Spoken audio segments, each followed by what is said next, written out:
Good morning, U.S. history students. Today we'll be doing note 7.1, Nixon, Ford, and Carter. Your essential question: how did the mistakes of Nixon lead to a Democratic presidency in 1977?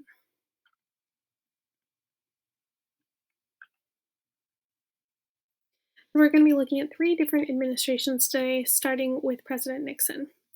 President Nixon said publicly, "We say one thing, actually, we do another."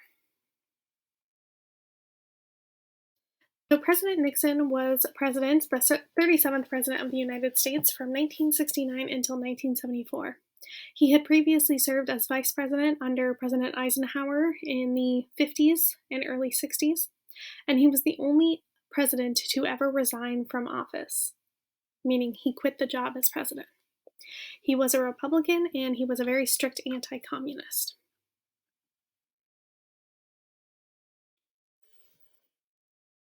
President Nixon's national security advisor was Henry Kissinger from 1967 until 1975, and he would help lead President Nixon in his decisions regarding foreign policy. I know we previously learned about President Nixon during the Cold War unit, so we're just going to briefly go over him today in regards to what he did outside of the United States.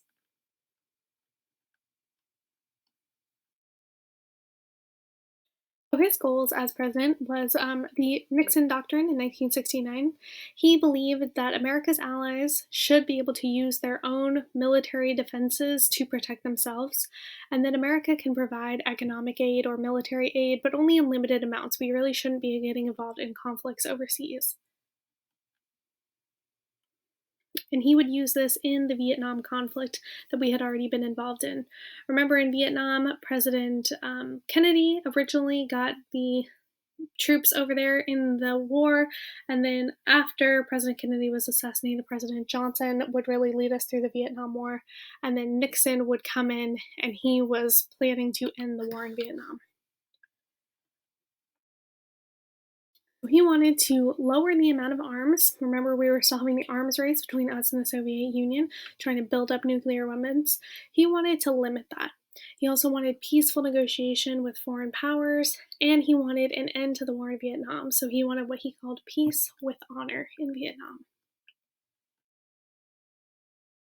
But first, we're going to look at his relationship with China.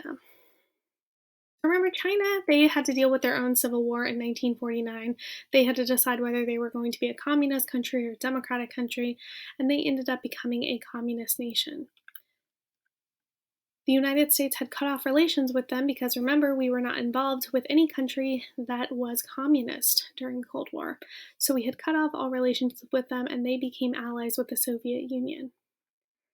But President Nixon began to reopen the relations with the People's Republic of China, or the PRC. This was called rapprochement, and they wanted to do this because they wanted to have trade with China. As you all probably know now, if you look at anything around your room, you can probably name at least a few things that were made in China. China has a huge market and makes a lot of goods that United States consumers like to purchase. We also wanted to decrease the tensions with the Soviet Union, between us and the Soviet Union, or increase tensions with their allies. So increase tensions between China and the Soviet Union so they wouldn't be quite as close anymore.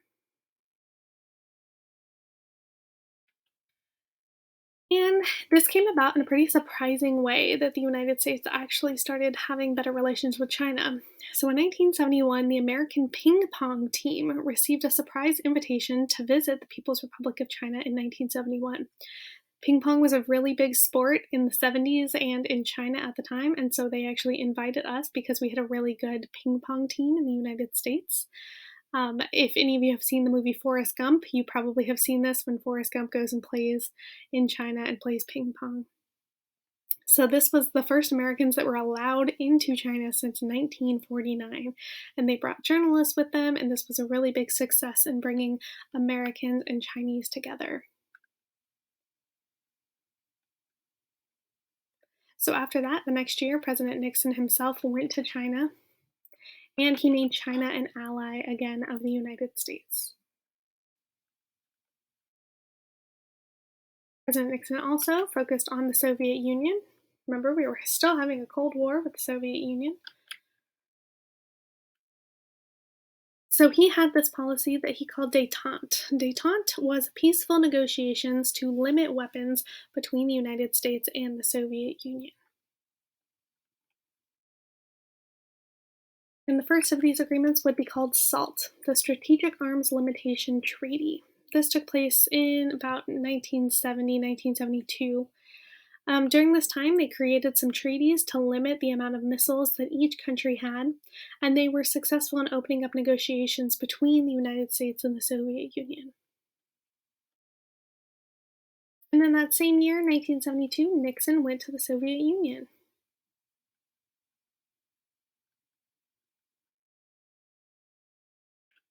So he was very much successful in lowering the tensions between the United States and the Soviet Union through this policy of détente.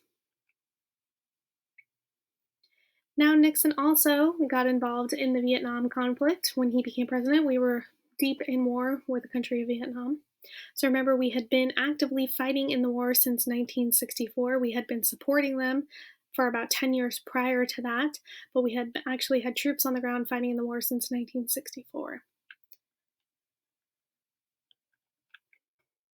By the time Nixon came into office, he decided he was going to start bombing the countries to the left of Vietnam because he believed that North Vietnam was using this way to go down to South Vietnam and to bomb South Vietnam. So he thought that he needed to go into these countries, Cambodia and Thailand, go in and bomb these countries to bomb their roots. Now, we were not at war with either one of these countries, Cambodia or Thailand at the time, but he was sending our troops over there to bomb them anyway.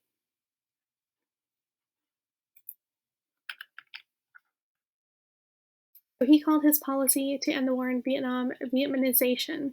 So that meant he wanted the Vietnamese to fight their own war, to gradually withdraw our troops, our support from the Vietnam War, and let the South Vietnamese take over and fight the war themselves. So this was successful in bringing our troops home. We ended the war in 1973. We got the last of our troops out in 1975. But unfortunately, the capital city of South Vietnam did fall to the communists. Saigon fell to communist forces on April 30th of 1975. Vietnam was established as a socialist government, so they became a communist nation, meaning that our involvement in the war for the past 20 years was completely futile. It was pointless for us to fight in that war because they ended up becoming a communist nation anyway.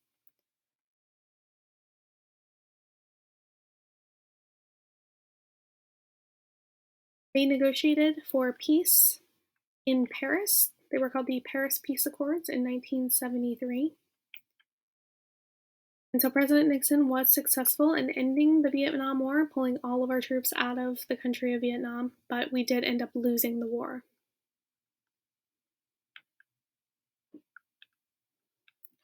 President Nixon also got us involved in the conflict between the Arab and Israel relations.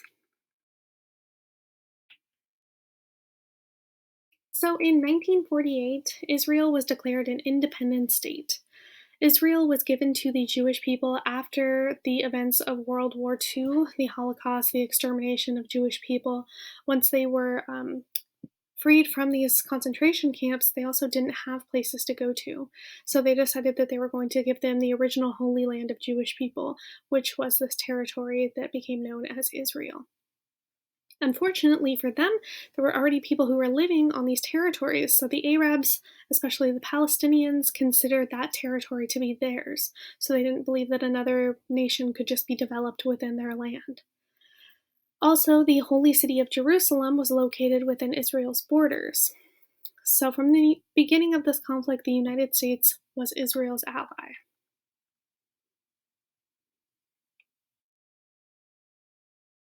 So this land eventually would be fought over in the Six-Day War in 1967. Israel had won this war against the Arabs in the Six-Day War in 1967 and expanded their borders. So they were able to expand their territory.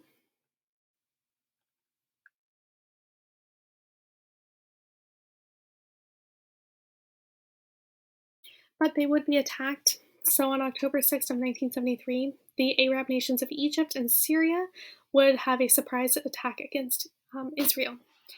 They chose the date of October 6th because that is a very specific Jewish holiday. That is Yom Kippur, which is Judaism's holiest holiday. They knew that it would be a very vulnerable day to attack because it was a holiday, so they would, not be prepared to fight in a war. The war ended up lasting 20 days, but over thousands of people were killed. So the United States supported Israel both politically, and we also sent in military supplies from the beginning of the war. A lot of people thought this was another proxy war. They believed that America was getting involved in one side and the Soviet Union was getting involved in one side, kind of like what happened in Cuba, what happened in Korea, what happened in Vietnam.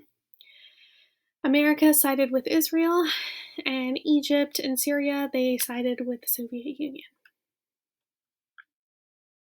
So as a response to this, the Arab nations actually started to use oil as a weapon against the United States.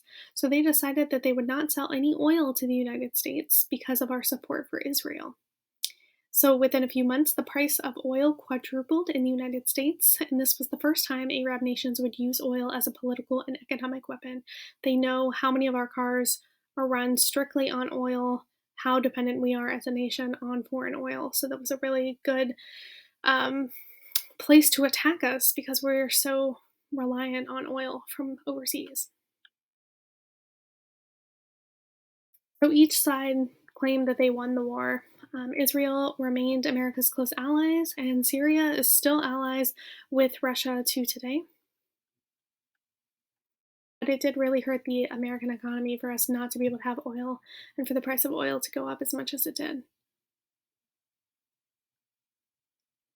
And unfortunately, we would have the downfall of President Nixon with the Watergate scandal. So, just a quick refresher, because I know we already learned about the Watergate scandal, but we had Republicans breaking into the Democratic Party, their offices in Washington, D.C., in the Watergate building, which is why it's called the Watergate scandal. So, they were arrested when they were discovered to be breaking into this building and wiretapping this building to spy on the Democrats in the election. So it ended up being 30 government officials that went to prison for their involvement in Watergate, but President Nixon was not one of them. President Nixon was discovered to be involved once they did the full investigation. And when they did this investigation, that is when President Nixon decided he was just going to go ahead and resign. They started drawing up articles of impeachment. They were going to try to remove him from office, so he decided he was just going to quit instead of being fired. When he quit, his vice president, of course, would then become president, and his vice president was here Gerald Ford. Gerald Ford gave President Nixon a full pardon for all of his crimes, meaning he would not go to jail for any of them.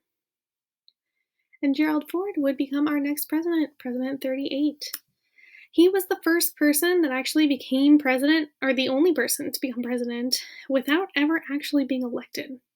So President Nixon's first vice president actually resigned as well. So when he resigned, President Nixon was able to just pick Gerald Ford to be his new vice president. And then when President Nixon quit the job, he was able to take the role of the presidency. So he was appointed to the vice presidency under the 25th Amendment, and then he was appointed to the presidency. Jimmy Carter would become our next president, President 39. Jimmy Carter would lead us through the end of the 70s into 1981. Jimmy Carter was a peanut farmer. So he was a very down-to-earth person. He was honest. A lot of people thought he was very trustworthy. And he was very successful in this campaign because there was so much corruption that happened during the Nixon and Ford administrations. People wanted a change. They wanted an honest person that they believed that they could put their faith in. So he was successful in winning the presidency. When he became president, he started pardoning conscientious objectors. So if you remember back to our last unit, the counterculture, all of those young men that burned their draft cards, that said they're not going to go fight in a war in Vietnam, they're not going to go kill people when they have no say in the war. Well, they were considered conscientious objectors to the war. And so when President Nixon came in, he started pardoning them, meaning he forgave them for their crimes. So the thousands of men that had been arrested because they burned their draft cards and refused to go fight in the war, well, they were put in jail. And so he pardoned them and he made sure they got out of jail. But a lot of Americans didn't support this action on President Carter's behalf because many young men did go off and fight and die in this war, and so they didn't feel that it was fair that some chose not to go. Because of this oil embargo, the United States was facing massive economic problems. So we had inflation, we had unemployment, we had very high levels of both. The oil crisis caused a lot of problems. President Carter created the new Department of Energy so we could focus on how we could create more clean energy and not focus just solely on gasoline. He stressed conservation, that cars needed to be fuel efficient. We need alternative energy, things like wind power and solar power. And he really cared about the environment. He signed the Alaska National Interest Lands Conservation Act, which protected more than 100 million acres of land and doubled the size of the national parks in the United States. And he really cared about human rights around the world. He believed that every nation should be expected to uphold the highest standards in the treatment of their citizens. He signed SALT II with the Soviet Union, which called for more limits on nuclear weapons. And then he gave back the Panama Canal to the country of Panama and said they would have full control over it by the end of 1999. And his greatest foreign policy achievement was fixing this conflict between Israel and Egypt. So he brought these countries together and they had a summit at Camp David, and they worked together to resolve questions about Palestine and negotiate a peace treaty.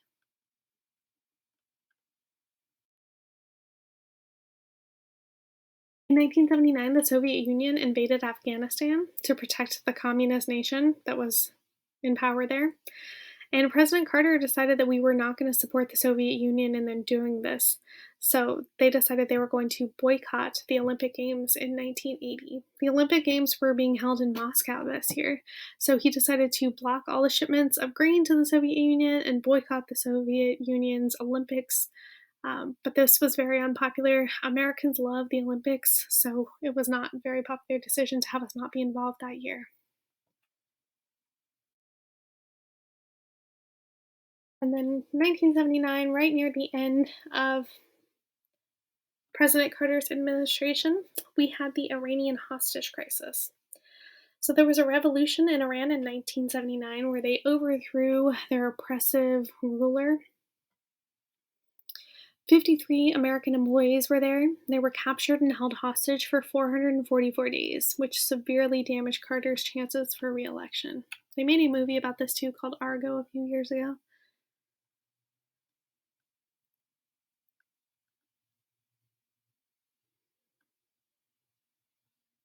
So Iran actually held on to those hostages until right after the new president was inaugurated. So we had this election at the end of 1980, and President Carter did not win his reelection. He lost to this new upcomer, Ronald Reagan, who we will talk about tomorrow. Ronald Reagan would become president in January of 1981. When he got elected, right after he was elected, the Iranians were willing to let the hostages go. So they actually did this right after we had a new president. So even though President Carter had been working on this for over a year, President Reagan was given the credit because he was officially the new president. Reagan didn't win his reelection because of the economy doing so poorly and the decisions that he made that people weren't very happy about. So the cost of oil shot up, and he believed that we should be focusing on alternative forms of energy. He had a speech called the Crisis of Confidence speech, where he said that we need to focus on being resilient, focus on being self-efficient. We shouldn't be depending on other countries. We shouldn't be depending on foreign oil. We should focus on things like wind power and solar power and have fuel-efficient cars And a lot of people didn't like this. So a lot of voters held him responsible and said that we should blame the president rather than focusing on changing ourselves as a nation. He was actually the first president to put solar panels on the top of the White House. So when he lived in the White House, he put solar panels so the White House could be charged by solar energy. But the next president who would come in, President Reagan, once he defeated him, he would take those solar panels right off the White House in 1981. And we'll learn more about Ronald Reagan tomorrow, so that's the end of your notes. Don't forget to write a summary, a couple sentences about what you learned.